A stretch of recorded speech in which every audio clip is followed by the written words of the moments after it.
Good afternoon and welcome to this teleconferencing session of BSc Honours in Optometry and Ophthalmic Techniques.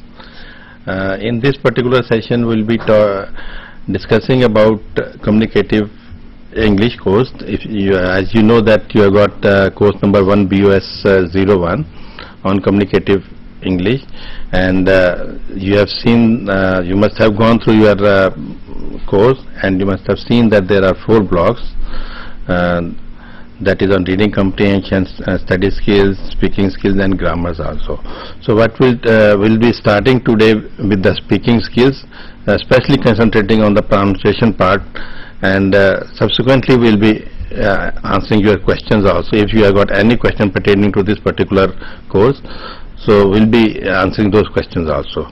And to tell you about the speaking skills, we have with us Professor Anju Saigal Gupta from School of Humanities, Indira Gandhi National Open University. Welcome, ma'am. Thank you. And you know our students last time also, yes, they have been very curious to know about the various aspects of the communicative English. So maybe you can tell us, our students, about what are the speaking skills which as a optometrist they must know. Yes, yes. In fact, last time we concentrated on the writing skills. Writing skills, yeah. But this time we will talk about I will begin with the speaking skills.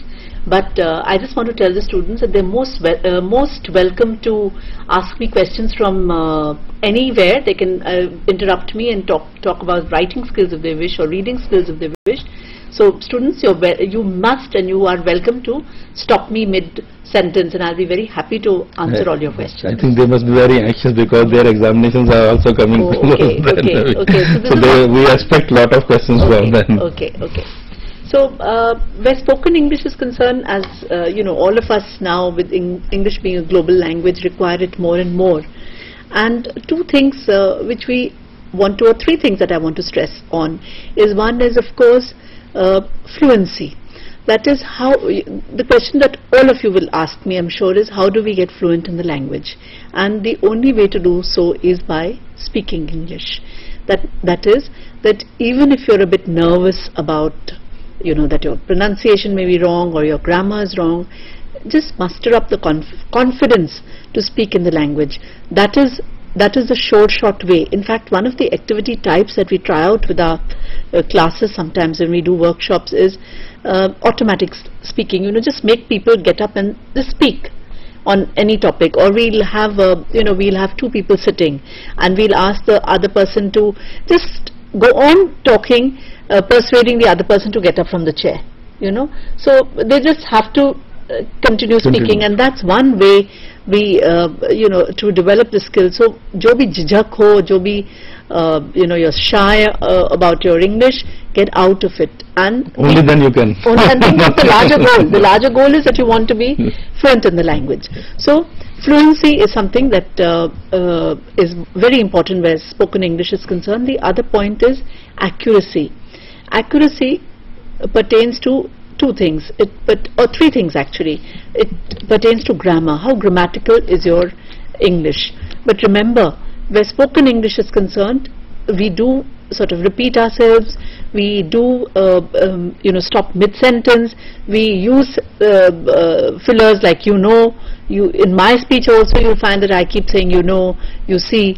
These are fillers that we all require in spoken English. You will say, so all that is pardonable in spoken English and expected of you. So don't feel that you have to speak like a book.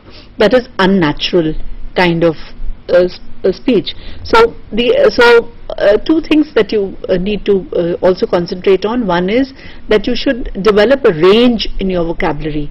So it should not be, it's a nice day and you're a nice person and it was a nice breeze and that's a nice book.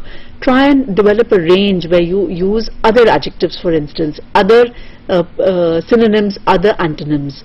So that's one way to improve your English. Develop your vocabulary.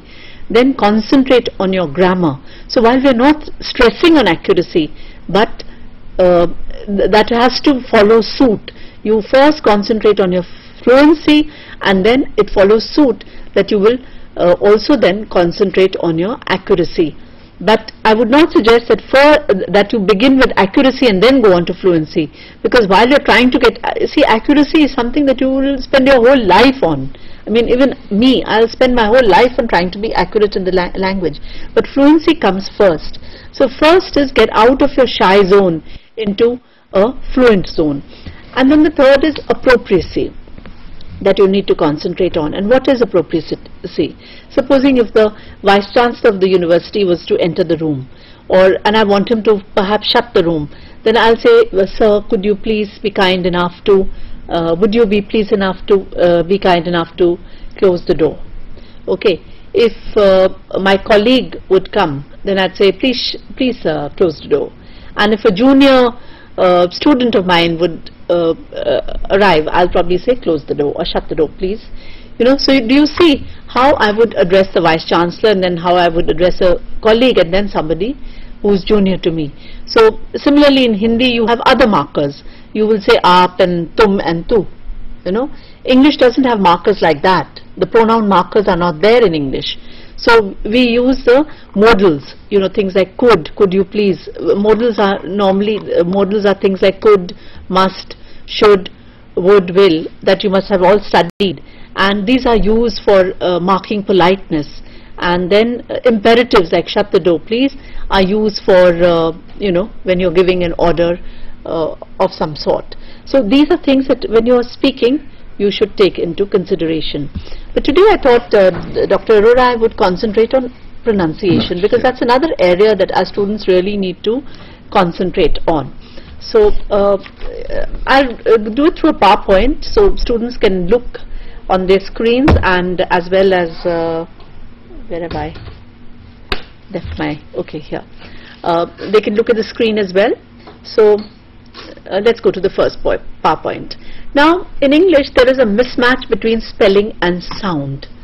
Now if you were to pronounce all of these, we'll say enough, bow, thorough, tough, thorough, through, do. And what you notice as a commonality in all of them, they have O-U-G-H, which is common in all of these. But look at the pronunciation. You have enough, you have thorough, you have tough, you have through, and you have do. O-U-G-H, but all the sounds are different. So in English there's a mismatch between spelling and sound. Therefore it becomes a tougher language in a sense to learn. And that is why all our students will say, I have a cough. You know, they won't say cough. Because what do? They look at tough, T-O-U-G-H, and they decide that the C-O-U-G-H is also tough. And actually it's not cough, it is cough. I have a cough and cold. Okay, so that's one pronunciation that you must get into the English mode, which is cough. Such a common word, everybody has a cough and cold. So let's get into that. So do you now see that there's a mismatch between spelling and sound, and you need to concentrate on your pronunciation. That's why I thought I'll spend some time on pronunciation. Okay, now let's go to the next slide. Then another very important aspect of English is your stress. You know, unlike other languages which are syllable time, English is stress time, has what is known as a stress time rhythm. So if I can look at the slide please, can we get the slide? So if in words of more than one syllable, what happens? Not all the syllables are equally prominent. Alright? And what happens? The most prominent syllable receives the accent or stress. So if you have something like two syllables like delight, so you don't say delight, you know, I'm not delight, I don't feel delight, see delight. So D is hardly stressed, and light, la, is stressed. So when there are two syllables, one of them gets prominence, and when there are three syllables or more than two syllables, then one gets secondary stress. So you have something like calculate. So cat, it gets the main stress, and late gets the secondary stress. Okay, so calculate doesn't get stress. Okay, so you don't say calculate, you say calculate. So the Q part is very fast. So it's very important for all students to get their stress right. And fortunately, Dr. Arora, the dictionaries of course give you the stress, but also now they have CD. Okay. So you can get the pronunciation and the correct stress by just looking at the CD. Okay, so students, it is worth investing in a dictionary, a more modern dictionary, which will have a CD behind it, and you can get the correct pronunciation as well. Okay, then, so is that very clear that the words of English has a stress time rhythm, unlike Indian languages that have a syllable time rhythm? In Hindi, every word is stressed. Even the spelling may be same. Spelling is, as you saw, with I those give you those that data, that the spelling is quite. But in fact, the stress on the different component has to be different. Different, and if there is 2 syllables, then as I've told you, there is one which will get primary stress. When there are more than 2 syllables, then something will get the secondary stress. And dictionaries give you information on this. So there's no problem regarding this. Is there, are there any CDs available that if the students can just by practicing that? We have CDs in IGNOU also. Okay. So they can procure the CDs from IGNOU as well. Okay. Okay. We have vowels, consonants, and stress and rhythm in English. So that's something that if the students desire, they can buy from IGNOU. Okay, we go on to the next slide. So now the next slide is that words with the same stem do not always keep the primary stress on the same syllable. So let's look at the data here. You have academy. Academy. You have academic. So you have academy. The K part is stressed, then you have academic, the D part is stressed, then you have academician, the mission part is stressed. Then you have individual, then you have individuality, the ality part is stressed. Okay, and then you have politics, then you have political. So it is not political, all of us say political, but it is not political, it is political, and it is politician. So that's something which is you need to look at. Then of course it is not photography, it's photograph, but it is photography. Photography. So these are things that we have to be very careful about. Then it is hypocrite, it's hypocrisy, it is and hypocritical. So it is not, so do you see that words with the same stem do not always keep the primary stress on the same syllable. Alright, so that's another point that all of you need to. Yes, Jaipur, please come up. Hello. Yes. पूछिए अपना. हाँ बोलिए. Hello sir हमारे. Hello. हाँ बोलिए. Sir हमारे यहाँ पे बिल्कुल सही नहीं आ रहा है सिग्नल सही नहीं आ रहा है. अच्छा ठीक है सर, देखते हैं अब इसका बात करते हैं. Just see to it. चलो. Okay, so please see to the signal, Dinesh. And then let's go on to the next slide. If we can adjust it properly, can this be adjusted? Can you adjust this?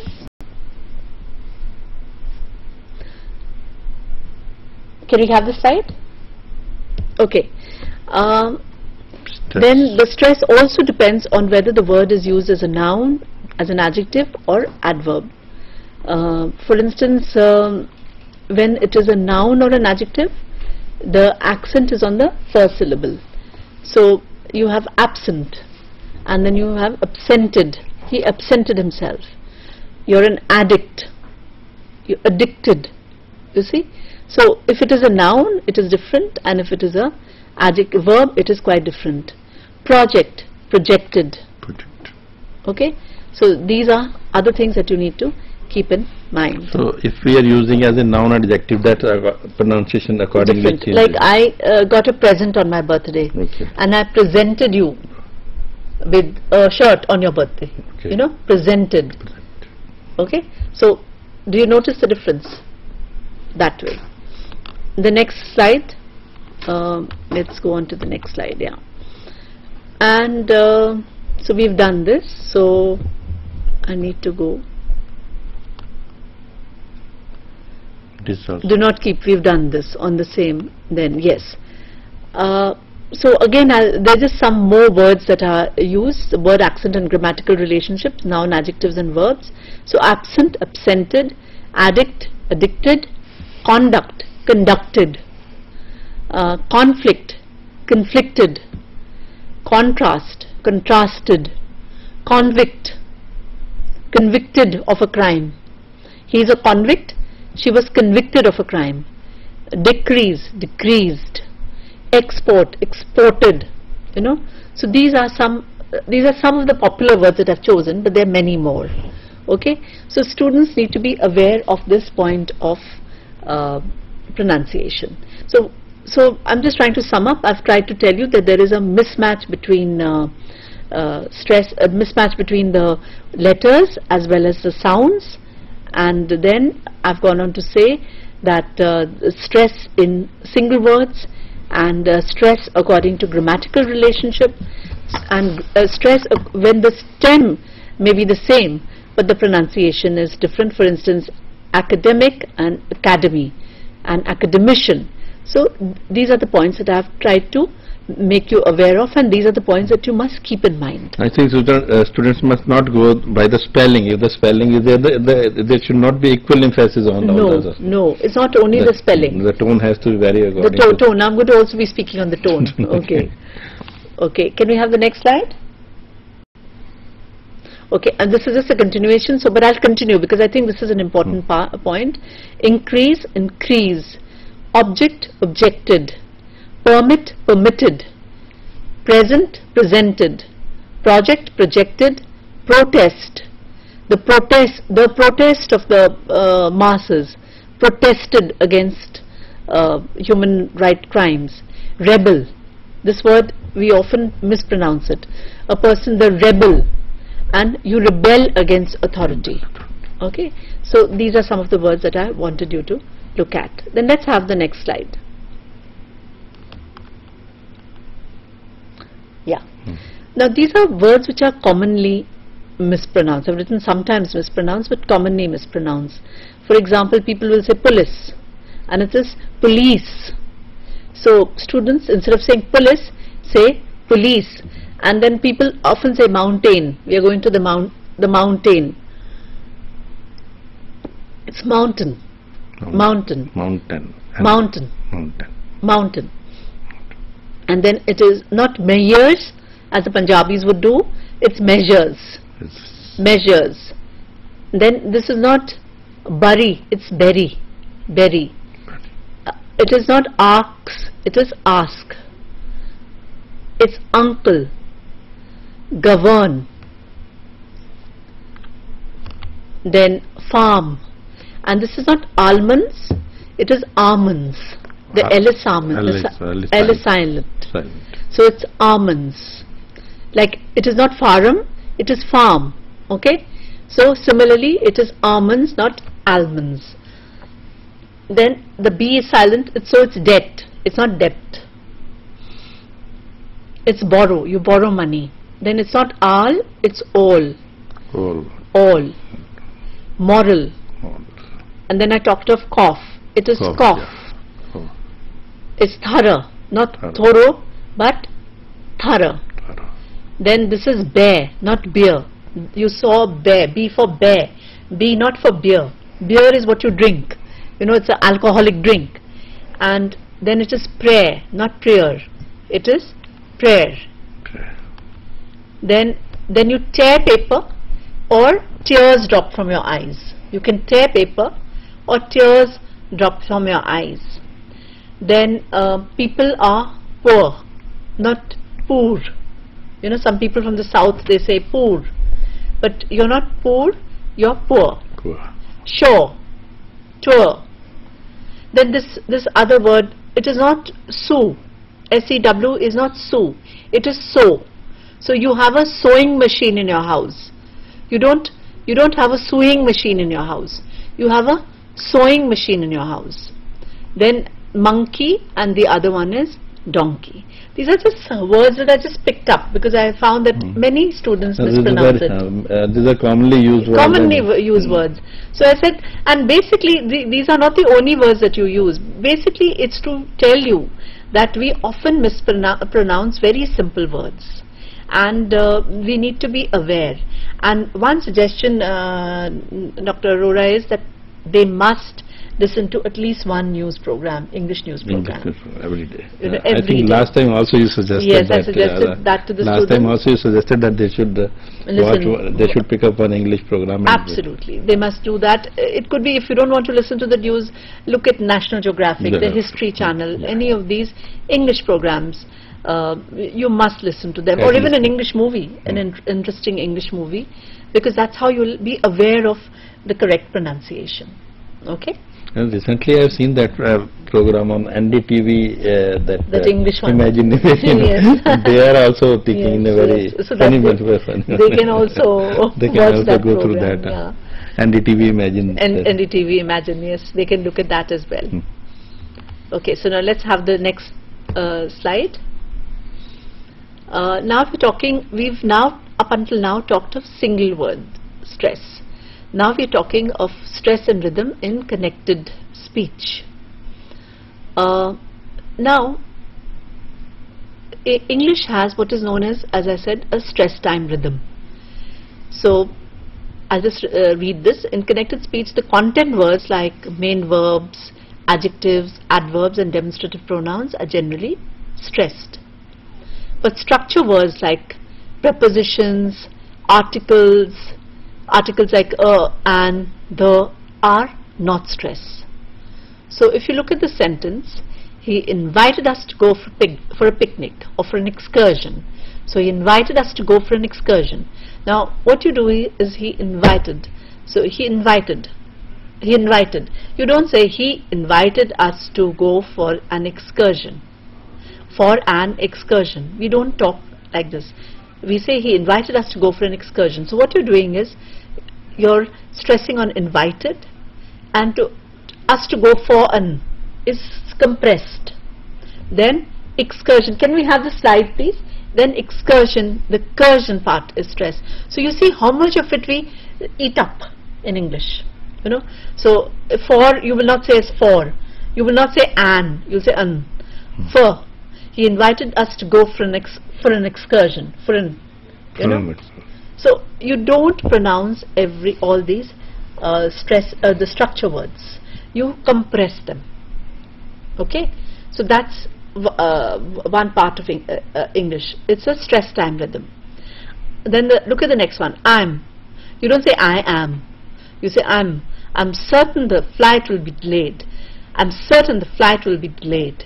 Will be is again sort of put together. I'm certain the flight will be delayed. So you can see how much of compression goes on. So that's another part of English.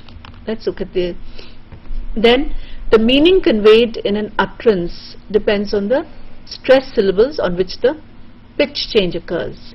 So for instance, when you want to say that are you annoyed with me?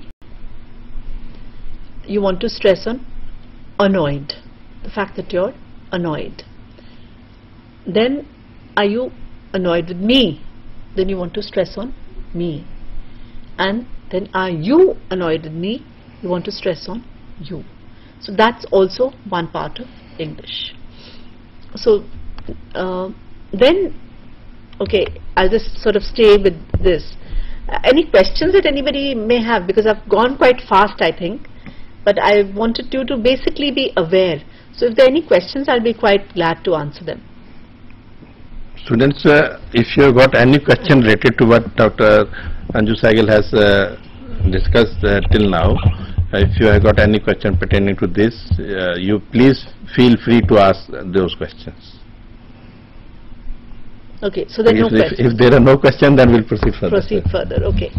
Then we go on to the next part, which is tone. Can we, Dinesh, can we go on to tone? Dinesh? we have falling tone and rising tone. You just talked about tone, and that's also very important. You have statements, commands, sentences, exclamatory sentences. You say it in falling tone. Then rising tone are yes/no questions, WH questions, incomplete utterances, polite requests. All these are in rising tone.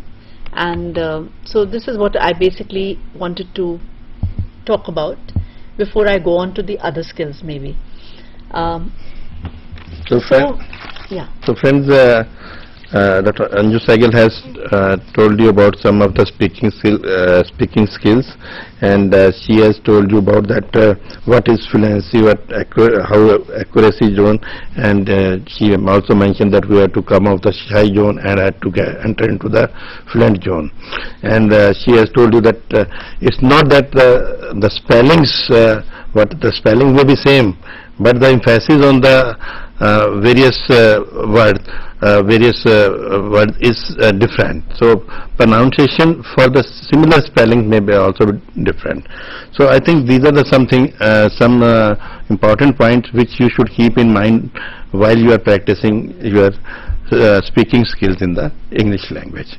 So we'll move on to other topics. So let's talk about writing maybe.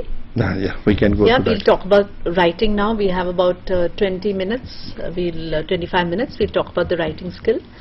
And in the writing skill, while there are certain things that we should do, and one is which is now very commonly used, and it will help them in all their writing, whether it is writing assignments for you, or your, not so much the exams, but definitely the assignments, doing the English assignments, is what is known as the process approach.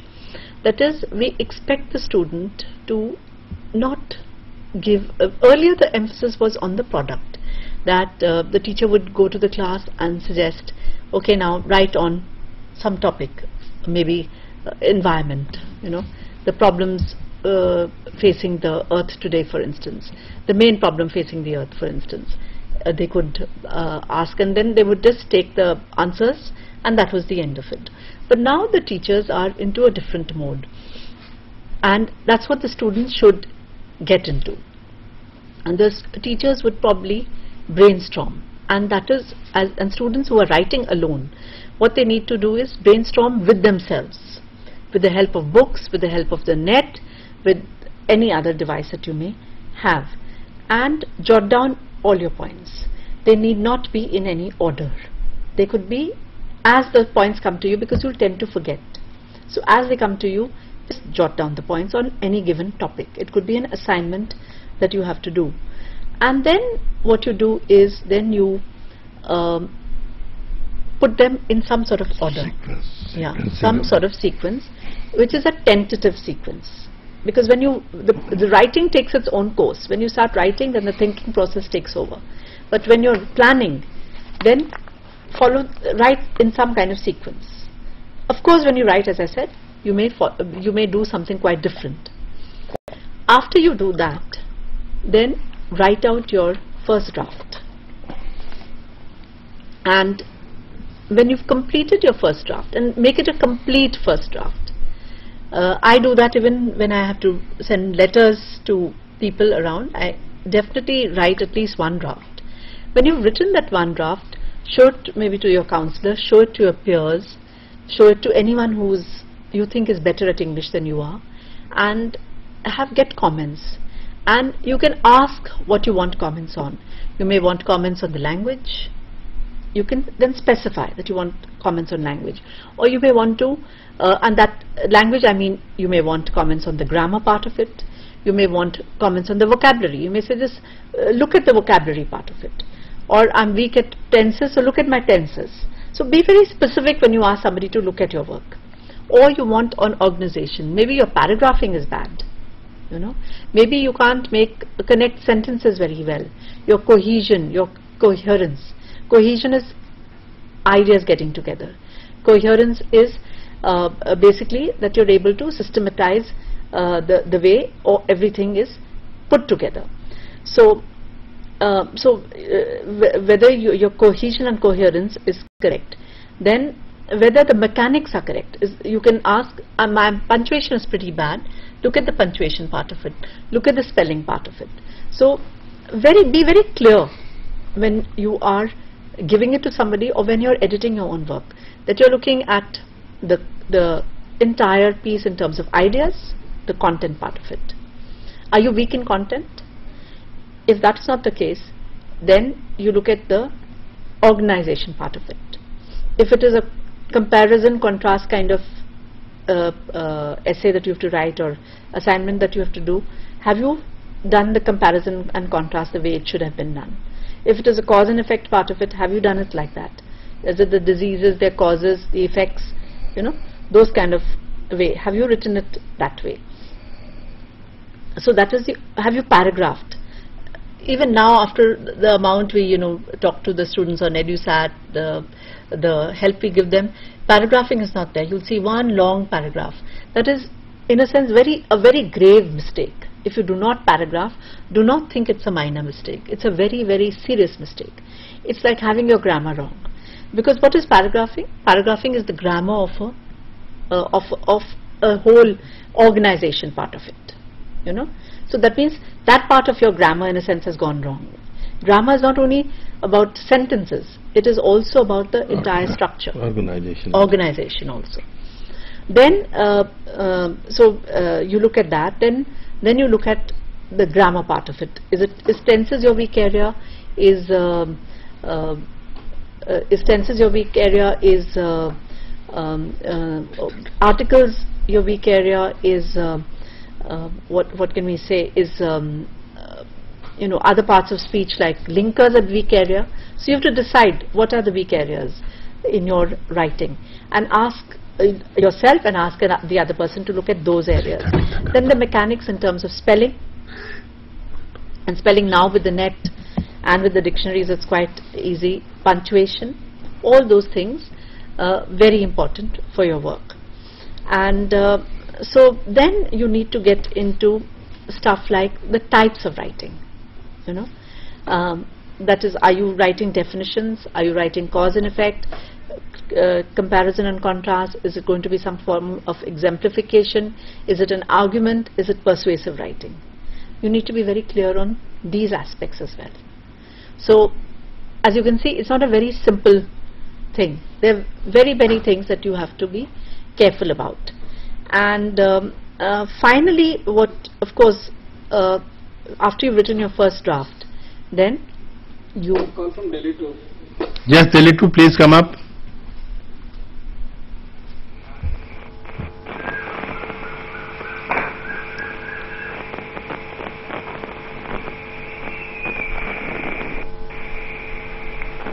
Yes, please.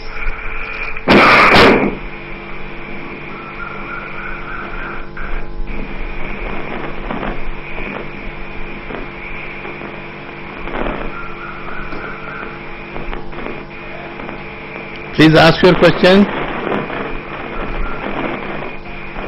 I think there's some disturbance. So the call couldn't get through. I think you can try again later on.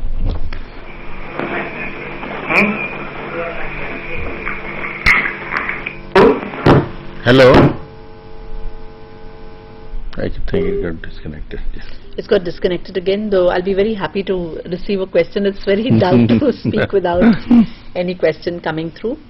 And so after you write your second, after you've looked at all this, write your second draft, show your second draft as well, and then finally that is the, that's what you should give to your teacher. That should be your assignment that you give in. That can often not be your, that cannot be, of course, what you do in your examination. But if you get into the habit of writing drafts and looking at all these factors, because we don't, I mean, as a student, would you have looked at all these factors? You wouldn't. But if you keep a checklist that I've looked at the spelling, I've looked at the punctuation, if you keep a sort of checklist and you look at all these factors, it's a very good idea. And then, of course, the final draft that we do. So I was actually talking about, I lost my thread of thought. I was talking about the types of writing that one has to get into. We talked of cause and effect, comparison and contrast, exemplification, description, definition, classification. These are the again an awareness of what goes into all these various types of writing. All this is given in the course.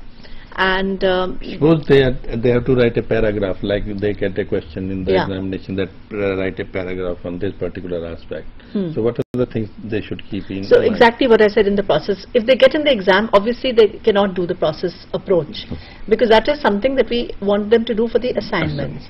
But for the exam, I would definitely say that spend some time on writing out your points. Definitely spend at the back of the answers, write rough sheet and spend, because I have not seen a single person so far, you know, who's using the to write points. And it's such a pity, because in English, if you just write. Delhi too. Yes, please. Good afternoon, sir. Good afternoon. Good afternoon, ma'am. I have a question to you, please. What kind of a pattern can we expect in the paper? What kind of a pattern that you can expect in the paper? Basically, would you like to answer that? I think that is not a question, but you see that if you see your course, there are study skills, speaking skills, writing skills. So there will be question on all these parts. No, you will be getting question like if you have done your assignments, you have seen that there is a paragraph and certain question has been given. You will see that there are certain grammar things have been also given in your assignments. So it will be more or less, pattern will be more or less what has been given in your assignments. As earlier also I told for the other courses also, the pattern will be more or less on the part of as given in the assignment, but the questions will on the paragraphs and this will be not same.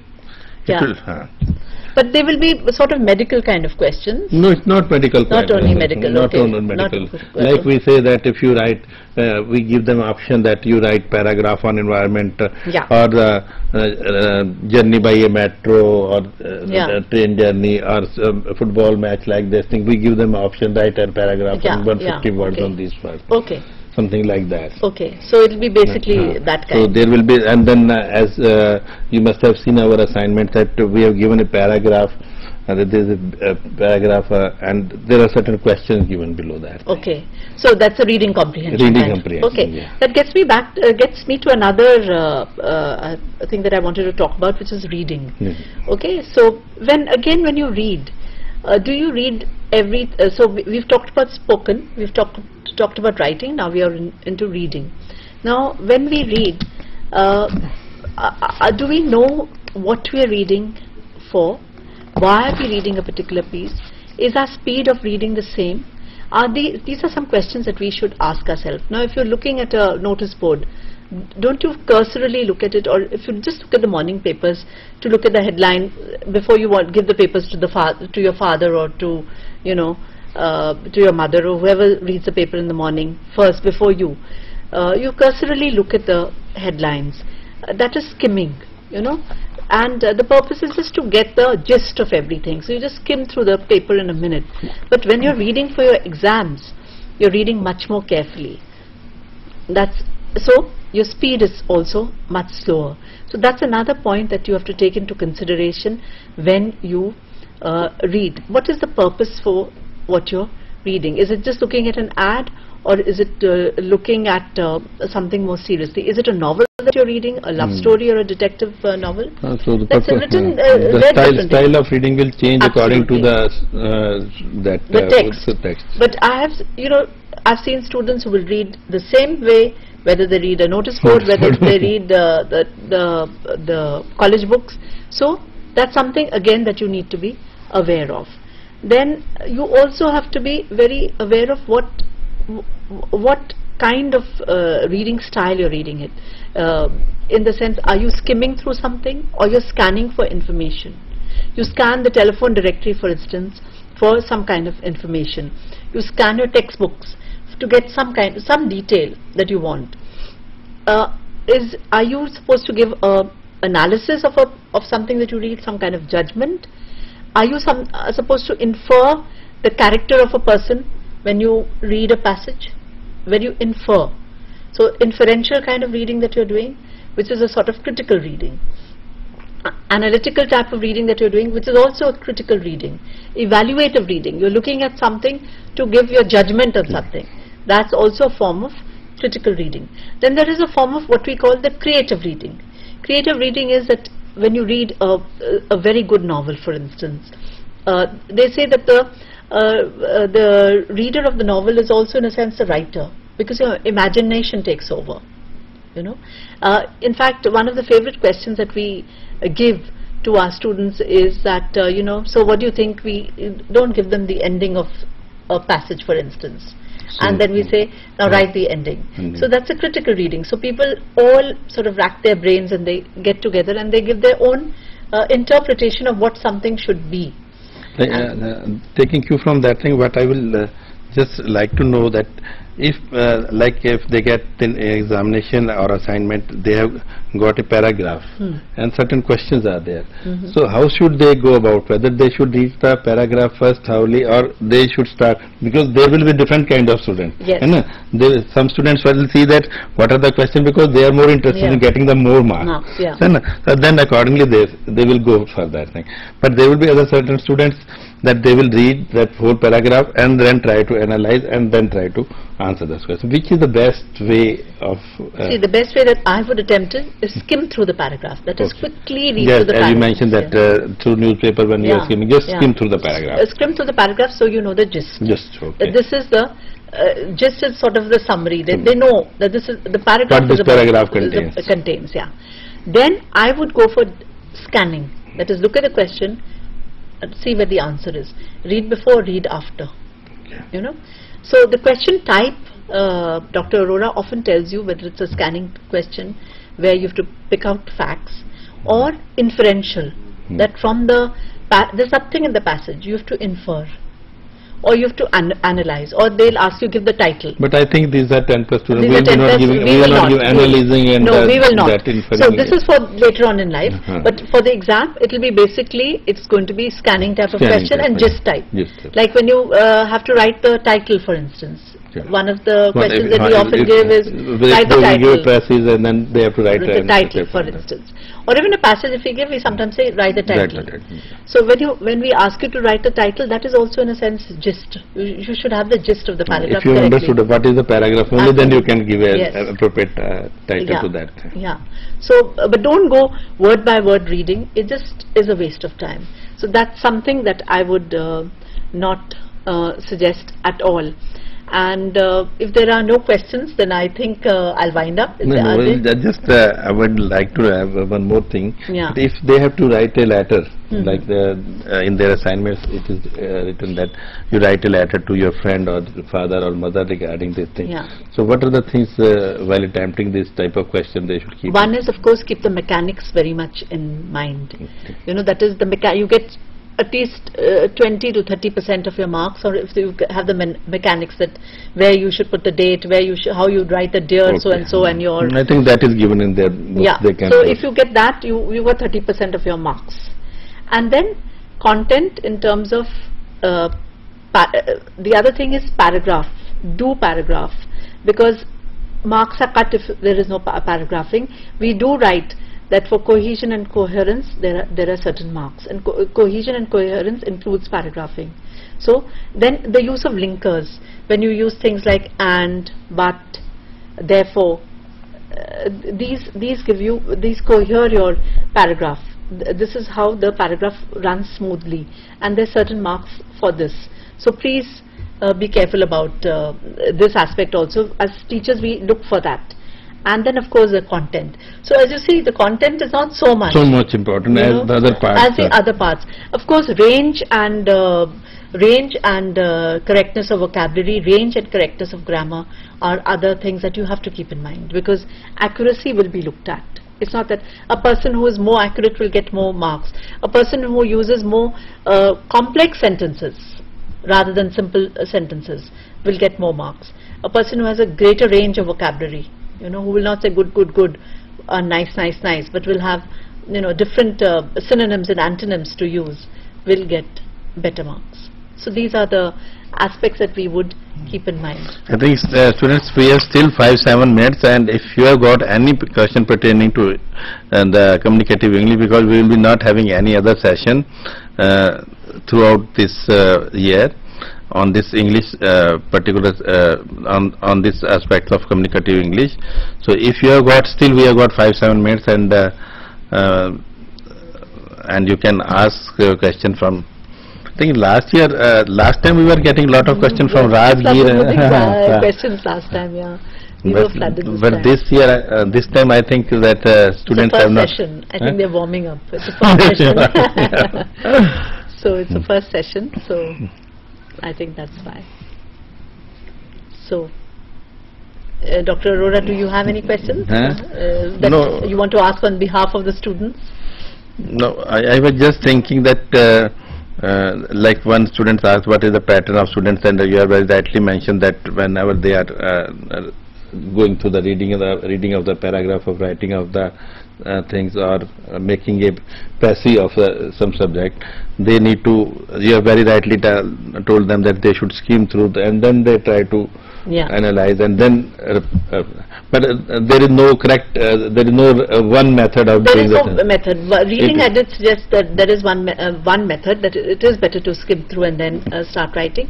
In Pressy, since that's a question that also is very often asked, Pressy, try and write it in your own words. Unless you just can't handle your, and it has to be 1/3. It should not be like that, that you take one paragraph from there. Pressy is not meant that you make 1/3 by cutting 2/3 out of it. It will be not a good Pressy. It won't be a good Pressy. Try and get the gist of it. Try and, look at the Pressy, cut out the extra words. Clauses which you don't require. Like, for instance, if you have the man who is standing in the corner is my father, for instance. Then, who is standing in the corner perhaps is not required. So those are the things that they need to practice when they are doing their Pressy. Informally as as practice for the exams, and for the exam, cut out all these subordinate clauses, what we call subordinate clauses, which are not really, which add to the main clause. That can be cut off. That's one tip that I can give you. Of course, it has to be 1/3. We try and mention the number of words, but it is roughly the number of words. It doesn't mean to the T that it has to be, say it's 100 words, it hasn't to be 100. Yeah, but it has to be sort of approximately that much. And of course, write legibly. Even in Pressy, we expect I think that is applicable for all examination. It should be legible, because otherwise the examiner, evaluator gets you get 1 mark less. Okay, thank you, Dr. Anju Sehgal, being with us this afternoon and giving very useful inputs to our students. I think they must have been benefited, although there have been no questions. But I presume they must be. The students must be present at the various centers, and they must have taken definitely some benefit of this particular session. And next, after 15 minutes, we will be having another session on the ocular sciences, and till that time, we will take a break, and then we will come back after 15 minutes. Okay, thank you. Thank you so much. Thank you.